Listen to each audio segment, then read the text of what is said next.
So my question to you is, are the Berlin Thunder the most dangerous team heading into the second half of the season? We doing everything they talk about. You know I'm everything a boss about. Not putting work and gotta toss them out. I'm really biting, they just barking out. I'm really riding, they just parking now. His street, what to talk about. See the big H when I'm walking out. All right, everyone. So for this episode, I brought in a one-off. Instead of recapping the past week's games, I decided to dive into the retirement OG bucket. Reached out to one of my good friends, Nathan Morris, who's an OG in the game in Europe, played for a couple big teams. Probably one of the most highly competitive guys you'll ever see. I'm actually gonna link his highlight tape down here in the description below, so you guys check it out. He's covering the ELF now, so he has some good hot takes and some good insight on some games and some players. So definitely something for you guys to check him out. But no further introduction needed. Here we got Nathaniel Morris to the show. What's going on, brother? How you doing? I'm good, Jamal Clay. I appreciate you having me on the show for the interview. Your introduction made me sound a lot better than I was, but I'll take it. Hey, I just remember some of the games when I used to watch when you were in Europe, and this was before, the ELF, probably one of the most highly competitive guys I've seen, in the game. And the stats back it, the play backs it, the trash talk backs it. So, if ELF was around when you played, you'd definitely be one of the top dogs in the league for sure. I appreciate that. I mean, I still think I could be, but I put that behind me doing other things now. Still super competitive. Yeah, I think that's just, if you're a competitive guy, that doesn't leave you. That's just the nature of the beast, right? Most definitely. Well, there's a couple of things I wanted to dive into, especially where we at this point in the season. For everybody who's watching this, you can follow my guy right here, Nathan Morris, via his Instagram, where he does the live streams on the weekend, his Twitter, where he's providing great insight. All that's going to be below right here for you guys to check it out. But kind of four topics that I wanted to dive into today. So the first one, with the Istanbul Rams, obviously, we're talking about, a winless team, a team that's been going through a lot of changes and movement within their organization. From what you see out of the Istanbul Rams, if you're part of that organization, what do you do from here? Where do you go? How can you improve going forward? Not just this season, but for future seasons. Now that you're in the ELF. Yeah. So if I'm management or running that team, I don't want to leave the ELF because I think it's good for the market, right? I think if you really want to develop football in Turkey, you want to stay in the league. So at this point, there's no playoff hopes alive for them. So they got to continue to get experience in the league. They got to continue to play their guys, the foundation, that core of the team, and they need to work on the basics. They need to work on football from a foundational level. Can't do anything too fancy. They got to continue to play football and fight every game and just learn from this whole first-year experience, right? Yeah. And then I think if I'm not the coaching staff, but the management, I need to find a legitimate staff of coaches, and I need to put my ego aside as management and maybe bring on someone who could advise management or come on to the management that has experience, maybe a coach that can kind of do that role of that hybrid role of being like, I always hate a coach that wants to do the GM and the head coach and take on too many roles, but someone who can maybe used to be a coach that's going to be management, that's going to help hire a coach. I would definitely start there. And then they have a big currency issue right now. The Turkish lira, I think last time I checked, was like €1, it gets you like 17 Turkish lira. So when they're paying players competitive salaries, if I'm a guy that is looking for, let's just call it €1,000 a month, and then I have to get paid 17x on that in Turkey to have that same competitive salary, that's very difficult for a team to stay competitive in the league. So something, I don't know how you mitigate that, but that's a serious issue. So they need money, they need sponsors, and they need to know that that's their situation. In Poland, they use the zloty, but that's only 3-1 to the euro. So it's not as bad. I guess maybe a selling point is, the cost of living is Turkey is expensive. But for me, I don't like that. I like money. So, when I played, I needed to see how it converted to the US dollar. And so it's kind of difficult. And then I guess from a player standpoint, every great team always has a great quarterback. So, well, we just saw they parted ways with Stegman. Jared Stegman. And they brought in a new quarterback. Yeah. Who played at Marshall. Was it Marshall and I think Tennessee or something, right? Or Middle Tennessee or something. I forget his name, but he looked pretty good. I think his last season in college was during that COVID spring season. The weird year, the weird year, and he looked solid. So they brought in a quarterback that I think is going to be better than Stegman. That's step one, but he needs to come back next year if he's good. And then they need to buy a whole defense. and I'm not saying that to be funny, but as you see right now, Hamburg is winning football games based on their defense. Their D-line is a beast. It makes things easier for the rest of the back seven, but their D-line is a beast. Because not for nothing, they have two American wide receivers, and neither of them are really in the top 10 of receiving. Yeah. And it's because their offense is just running through Glenn Tunga. And I looked at something here, and Hamburg has 129 pass attempts, and I think Glenn has 130 rushing attempps. Yeah. So he has more touches than they have passing to the whole team. So they're a running team. They're a strong defense. So Turkey needs to do all that stuff with management. They need to continue to play good football. Hopefully they found a good QB, but really they need to buy European imports, and they need to find selling points to get French guys, German guys, Austrian guys, and they need to figure out a way to recruit. And they need to recruit heavy on defense. They need D-line, they need linebacker. I'm thinking back to successful teams in Europe that had great QBs and destructive defenses. Yeah. And that's just what it comes down to. I was a defender in college, started my career as a defender. Defense wins championships. If a team can't score, then you're going to be successful. And all you got to do is score one touchdown if the other team doesn't score. Yeah. And a good quarterback knows how to control a game, manage a game, and can get a touchdown on the board for you, or a field goal.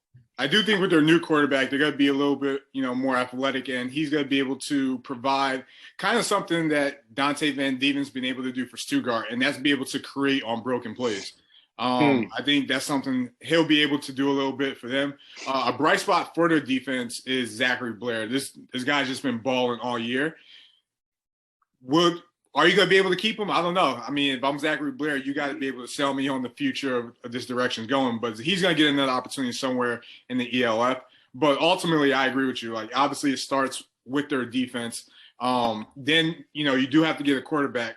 But also, you got to need someone that's going to develop, the homegrowns. Because that's going to be in the majority of your team. So, before we move to the next topic, because I think you touched on a lot of good stuff.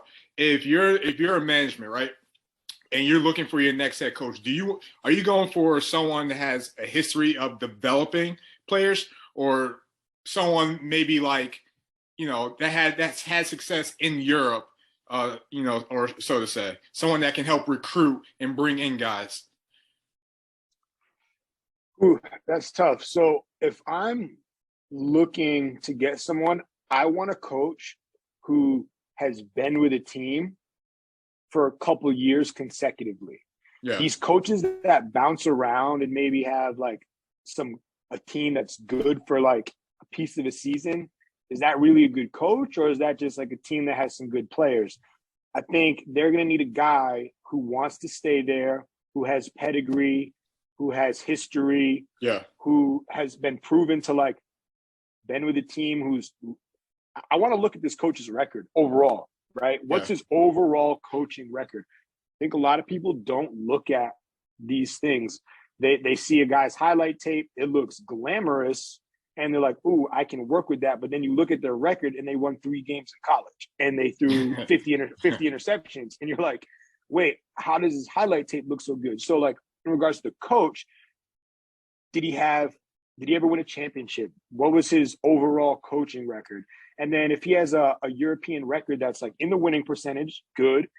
Did he stay with the team for like 3+ years? Did he turn a team around? And maybe he took a bottom team and moved them up. You know, maybe he wasn't in the GFL 1, but was GFL 2 and got them to GFL 1, right? And so you got to look at all those factors. Don't just buy a name, even though some guys think recruiting, like maybe a name will get recruits, which is true. But it's hard because you have to know people in coaching. Yeah. And relationships and stuff like that. And so I don't know how much the Turkish league has relationships like that. That's why finding an advisor or someone that could really help them, I think the league would do itself a favor. The ELF would do itself a favor if it helped Turkey. Yeah. Because maybe the ELF is helping Hamburg. I don't know. From a scheduling standpoint, from just like, who knows? I don't know. I'm just speculating. I don't want to, we're not breaking any news here. Right. So there needs to be, I'm sure that the ELF ownership group has more contacts than the Turkish management group. And I think if they were able to, give them some layups or some paths to some people that could be good candidates, I think that would be really helpful. And it would help the ELF too, because you don't want a team that lost 70-0 or whatever that score was. It's like Schrader's Hall playing the bottom tier teams in the South. It's just ridiculous. You know? It's definitely not what you want. No, especially for a league that has promising potential to be very professional in its whole package that it delivers. Most definitely. Like I said, there's a lot that needs to go on with that Rams organization, and just looking at the teams that they're bringing in outside of the new franchise in Switzerland. We have a team that just won a championship and playing in the CFL championship or CEFL championship, and we just have a runner up in the Italian league that's joining the league. So the league's only going to continue to get more competitive. Next topic I want to move to. I want to talk a little bit about the Rhine Fire. They're in an interesting spot right now, heading into the second half of the season, and I think they're one of the few teams that could make some noise. So to say, they're not a dark horse by any means, but they're a team that kind of controls where their destiny's going. So I want to ask you, let's talk a little about their playoff hopes. Like, do you realistically see this team as a team that can challenge Barcelona for the conference? Or do you see this team as going to challenge, one of maybe 4 teams to get that last seed in the playoffs? Right. And so I'm looking at their conference here. Clearly it's them and Barcelona and then Cologne and Istanbul. So they're obviously the only competitor is Barcelona.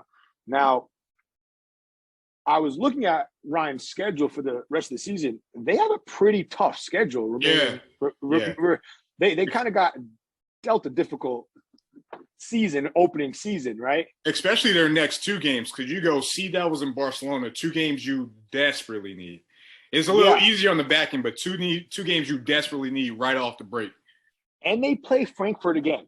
Yeah. So I mean, the fact that they play Frankfurt, Hamburg, and Barcelona the second half of the season, they need a win against Frankfurt, because then it shuts Frankfurt's opportunity for making the playoffs. So you close out one of those wild card spots in the 4, right? Yeah. And then Hamburg and Barcelona, they need to beat one of them. Yeah, I agree with you. And we're assuming they're going to beat Rams twice and Centurions as well.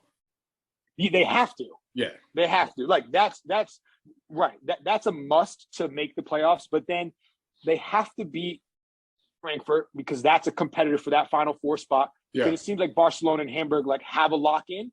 But if they get a win on one of them and they knock a loss, then it makes things interesting. Yeah. Because now those schedules or those points for, points against, it's kind of they're fighting for that 4th spot at this point, right? Yeah, at this point, yeah. Ryan needs to stay healthy. They've had some injuries. Mm-hmm. They're getting healthy. I think the bye weeks are going to help them. I think they're one of the best coached teams in the league. Oh, yeah, absolutely. I They probably lost. So their 2 games definitely was obviously a lot of factors going to it, but special teams definitely killed them in the 2 games that they lost to Barcelona and to the Sea Devils. But outside of that, well coached, well disciplined. They play off each other, play complementary football, as the old adage is. Definitely a well coached team. I agree with you there. Yeah, and like being a well coached team, you could see a team Frankfurt coming off a championship, first game of the season in Frankfurt, and it was in Frankfurt, right? In Frankfurt, yep. They beat them. They beat them in Frankfurt, and they beat them. A well played football game, came down to a field goal, but that's just good football. Reminds me like the Patriots, like playing all 4 quarters to the last minute, setting them up for success and winning in kind of like the best way. Just like, hey, we stayed with you till the very end, and watch, we're just going to finish this off with a clean special teams play, which a lot of people underestimate. So their playoff hopes are there. A lot of things need to happen for them. They need to stay healthy. They need to keep getting better on offense. Yeah. And their defense just needs to play sound football and not let, when they play Barcelona, they need to lock up Kyle Sweet, because Kyle Sweet is, obviously Zach Edwards is their offense, but Kyle Sweet is almost 60% of their touchdowns and 60% of their receptions. Yeah. So you take away that guy, okay, now Barcelona has to figure out some other avenues for success. You force Benjamin. I was gonna say you force Zach to use guys like Benjamin Plouffe or Mario Flores. You force him to go to his second read more often than not. And I think Ryan's second reads are better than Barcelona's. Yes. Canoodle needs to get healthy though. I do think he's been hurt, but I've heard he's getting healthy. Yeah. He had like a hand injury, and I was like, dude, get over the hand injury. it's you know what I mean? So I'm assuming he'll be back soon. Yeah. But Canoodle and Robitaille, I think that's a great duo. I think that's a very solid duo. Matt Adams is a good quarterback. He doesn't turn over the ball a lot. Yeah. I'd like to see him deliver the ball a little better sometimes. Yeah. I'm also not in his shoes playing behind that O-line. So I kind of get being a European quarterback sometimes, but he doesn't move around as well as, let's say, Zach Edwards. So he needs to find ways to make things happen more. Yeah. If he can find things happen, his wide receivers stay healthy, and then they need to get the running game downhill more. They need to establish, because right now their running game is not non-existent, but it's not effective against the better half of the league. Yeah. Yeah. I'm glad you say that. So before we get to our third topic, I want to finish this session with this question. Obviously, you look at the rest of the schedule: Sea Devils, Barcelona, Rams, Galaxy, Centurions, Rams, right? Can Matt Adams do enough to lead this team into the playoffs? Or do you take the ball out of his hands and create more balance, obviously, with getting the run game going?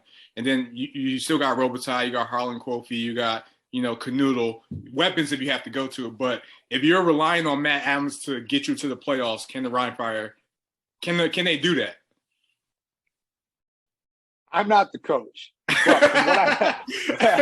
But from what I've seen, they're coached extremely well on defense. I need to see more of them expand on offense. So, and that's why I asked. Right. And I think to get at what you're saying is, can Matt Adams do it alone? No. Yeah. Matt Adams needs to use his whole tool set, right? The Patriots were never, I always come back to them, a New England guy, and they're a very successful franchise, and a lot of people know them, so it's easy to come back to them. But the Patriots never were just had one wide receiver. Yeah. All of a sudden, the Patriots, a guy that you never heard of would score a touchdown, right? And they would use guys like 3 different running backs and 4, all their receivers are getting receptions. And I think that's what's going to make them successful. And the great thing is Robitaille is a receiver who has big playability, but he's very humble, and he doesn't care about his success. He wants offensive success, right? Yeah. And he'd rather win a championship than have a reception the whole game, but I'm sure he'd want a couple of touchdowns in that game and whatnot. But receivers are receivers. Right. But I guess what I'm also getting at in that regard is they have an offense that seems that they have enough effective pieces with the right play calling Yeah. And that Matt Adams can't do it alone. He needs to establish an effective run game, not turn the ball over. He will be a key part of their success. Yeah. In regards to leading them with an offensive playbook that starts to open up, because they've kind of been one-dimensional. I need to see more screens. I need to see Robitaille get the ball more, not just down the field. He's getting a lot of big shots. Where are the screens? Where's the running backs? Where are the running back screens? Where is, Leipzig Kings? They were giving sweeps to Anthony Doble, and they were effective. Yeah. Can Canoodle do that? Can Robitaille do that? Can they find other avenues besides, broken plays, deep shots to Robitaille to keep their offense moving? Because it seems like first, second down, nothing's happening, and then third down is where they're making success because they're kind of, taking big shots or broken plays, and that doesn't win you championships. That just keeps you alive, Most definitely. So that's how I would see that right there. Most definitely.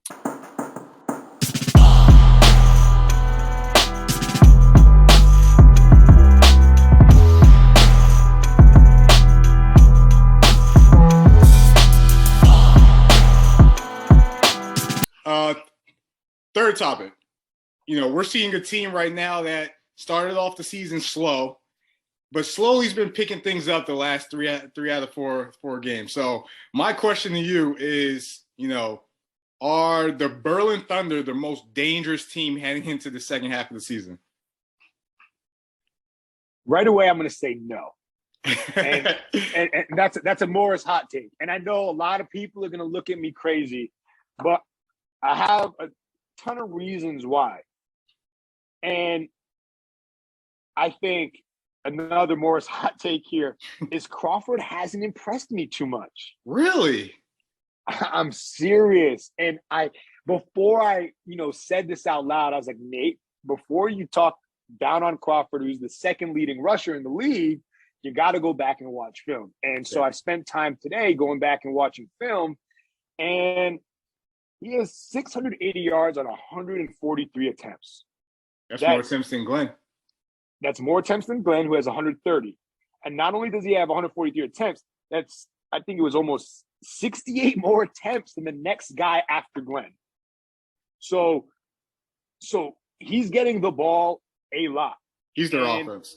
Well, let me say this. They've been trying to be more balanced now with Joe getting the ball out to his receivers more, but that offense runs through Jock, so to say. For sure. And he's getting the ball 20 times a game. He only has 7 touchdowns on 143 touches. You'd expect more, like at least 10. And then he's also fumbled 3 times and lost all 3. Now, getting the ball 143 times, only 3 fumbles, that's not too bad. He doesn't do that often. So I don't even want to talk about the fumbles and turnovers. He's a safe and reliable, and he's not doing any breakout plays. He's playing smart running back football, kind of like game managing at the running back position. But the problem with Berlin is they have a very weak wide receiving core. Yeah. And so you need him to be the game changer, unfortunately. Yeah. And I think Germanario, after watching him, he's not that bad. I think he's actually better than what people are giving him credit for. Yeah. Heard there was rumors that Berlin's looking for another quarterback. That would be a disaster. Yeah. That'd be an absolute disaster. So that can't happen. But the reason why I don't think they're on fire, they've played the Rams, weak team. They've played the Kings, who unfortunately are a weak team. They're one of the bottom teams in their conference.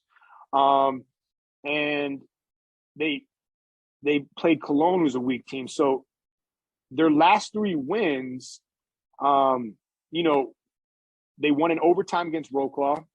Could have gone either way with that game, right? And I will give them credit for coming back after throwing an early pick 6. But with Cologne, Wroclaw, and Kings, the last 3 games, they're hot. They got 3 in a row. But they beat the Kings with a quarterback who's been there for 3 days. Yeah. And then when they played Tirol, they lost 28-16, but Tirol need the ball to end the game on like the 4-yard line. They could have punched another touchdown in. Easy. And they didn't. They got exposed in the passing game. Their front seven's great. Yeah. But their front seven's great, but their DBs haven't made any plays. And so I would say the best game that I saw from the DBs was against Cologne. Obviously, looking at it now, Cologne, they got some weapons, but I don't care what anyone says. As a former DB, if you're able to play man coverage for majority of the game and lock down a guy like Quentin Pounds who didn't get 100 yards and didn't even score, they were playing a lot of two-man, but that was probably their best game, all season that they've showed me at least. But, yeah, their front seven is the heart of that defense. The front seven is absolutely – I have their front seven as being, like you said, the heart of the defense. They have some fishy DBs.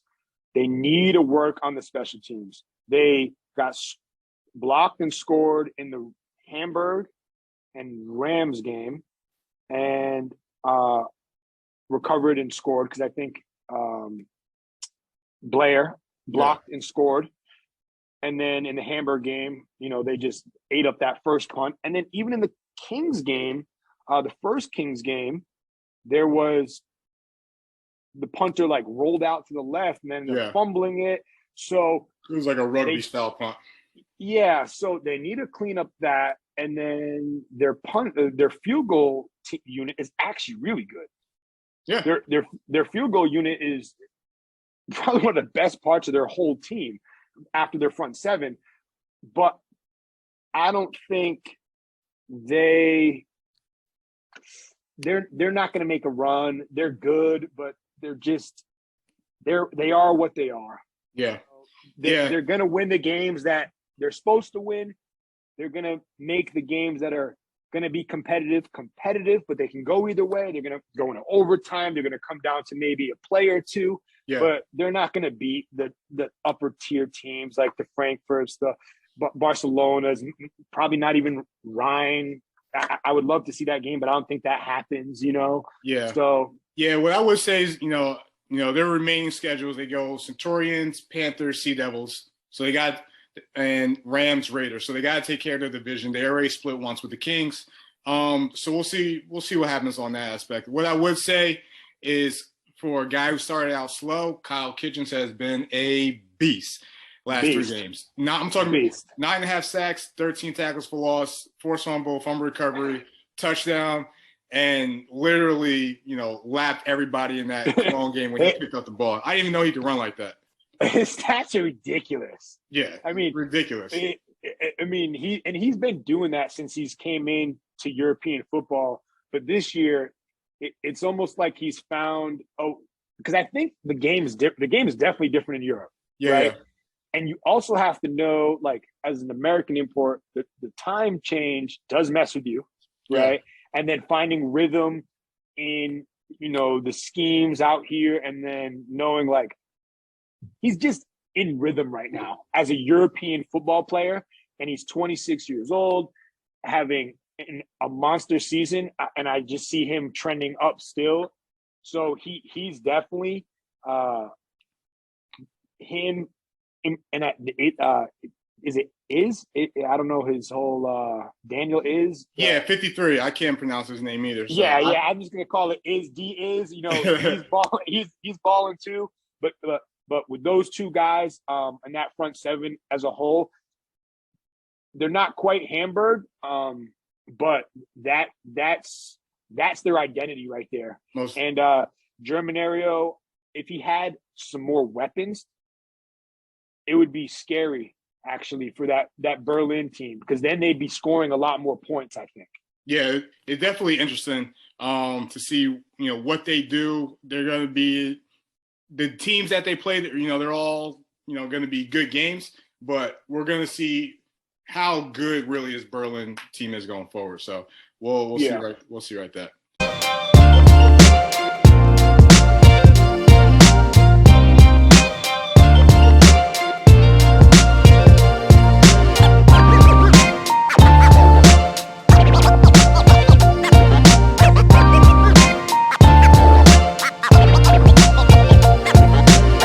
right, man. Last topic I want to get to. I want to head over to Vienna and talk about the number one team in the league right now. So, well-deserved win over Barcelona. Really one of their big, challenges or games that they were tested in, where they were down, then they came back and won with a 90-yard bomb from, Jackson Ehrman to, Jordan Boa. So, Vienna is a team where they proved themselves in the first half, but their second half, they're seeing the Raiders, which they're going to see this week, surge, Galaxy, running to Barcelona again, and then Rams, Panthers. So they got their fair share. I want to know who from the Central Conference is going to be able to challenge Vienna this second half of the season. It's really going to be a two-man race between the Raiders and the Galaxy. But, which one of those teams are going to be able to challenge Vienna this second half? It's going to be the Raiders. It's going to be the Raiders who's going to challenge them because Raiders are trending up. Absolutely. Sean Shelton isn't getting enough credit for what he's doing in leading that offense. I think they also brought in another weapon recently, the Raiders, with the running back that used to play for the Unicorns. Yep. And I recently saw some highlights of him. It looks like he can receive too, make some plays over top some DBs and linebackers catching the ball. So I think that's a good new weapon for them. And these two Austrian teams, what's making Vienna so good is Vienna has, like when we talked about the coach that Istanbul would need to bring in, Swarko and Vienna both have history in developing players and the homegrown talent. I mean, it's very admirable. Vienna has such a strong foundation, and so does Swarko, and they play great team football. They're never out of any game, either of those two teams. So I think the first game was very close between them. Vienna just got the better of them, but for years and years and years, they've been playing each other, and it's always can go either way with those two franchises. It's hard to beat a team twice. If Vienna beats Swarko again, that'll be very impressive. As of now, I'm going to lean towards Swarko on that one.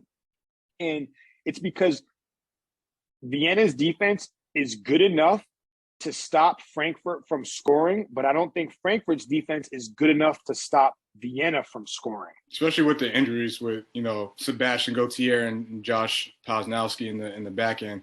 Definitely going to hurt going up against a Vienna team, especially with their offense that like to stretch the ball vertically. For sure. And Vienna is able to throw the ball downfield, even with pressure. We saw a good Barcelona D-line that is probably one of the most stout defensive, especially pass rush D-lines. I mean, you have Michael Sam. And welcome back, Michael Sam. Welcome back, Michael Sam. Welcome back. I mean, he's playing good football. And then Alejandro Fernandez is he's a great pass rusher. Yeah, he's up there in sacks too. Yeah, so they got some guys, and they have I think their Mike backer is really good too. I need to get more hip with all these guys' names, so you guys know who I'm talking about. Just when you see this, you know.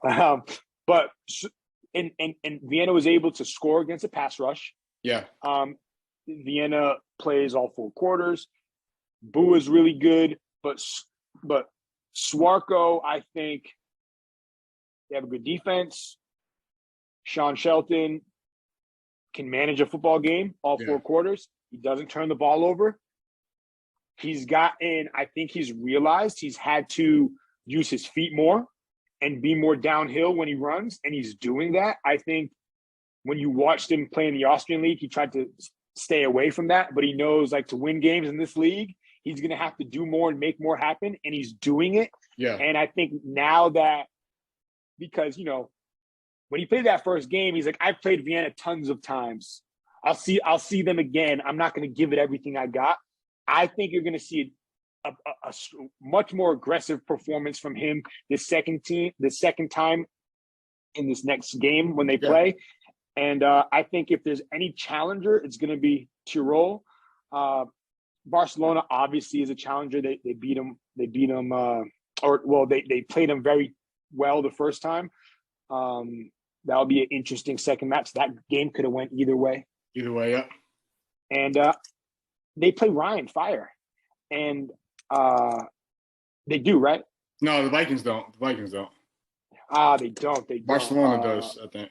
Yeah, that's right. Okay, so I would say it's Tirol is the one, and I think Vienna still has the upper hand on Frankfurt in that Central Conference. Yeah, and that'd be my pick there.